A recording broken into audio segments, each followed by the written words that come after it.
Newly hired artistic director Tim Bond is visiting the Oregon Shakespeare Festival this week before joining the company full-time this September.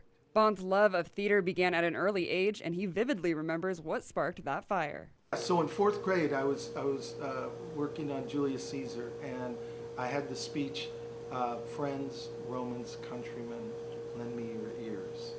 And the audience leaned in, and everything got really quiet.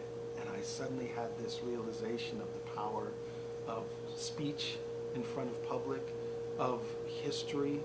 You know, it's the moment after Julius Caesar's been assassinated.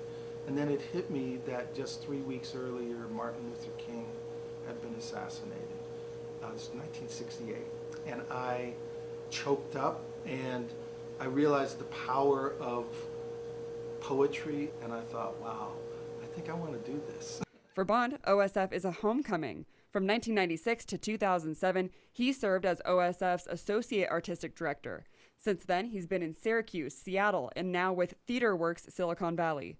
But in the end, he couldn't pass up a chance to come back to Ashland and increase the public's access to the arts while focusing on education and mentorship. The opportunity appeared for me to come back to Oregon Shakespeare Festival as artistic director, and I jumped on the train. Bond is joining the company at a unique time as the nearly 90-year-old institution works to bounce back from COVID restrictions and financial struggles.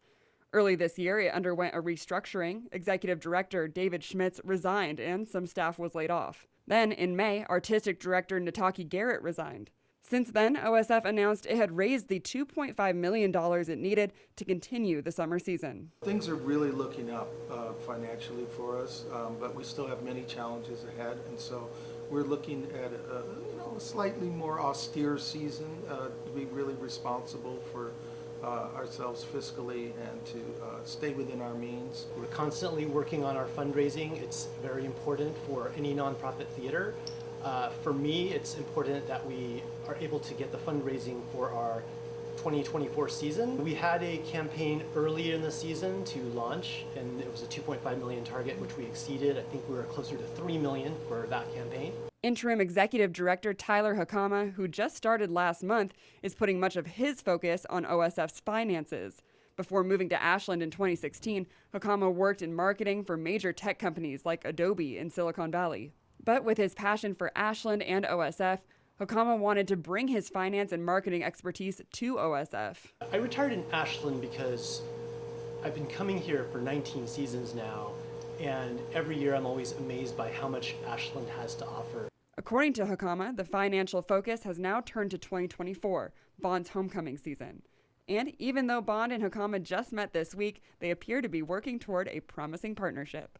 The other day we were at an event, and one of the donors' elder children was having a birthday, and we spontaneously all broke into happy birthday, and at the end Tyler and I sang the same harmony at the end. So I knew when that happened that we were in sync with each other.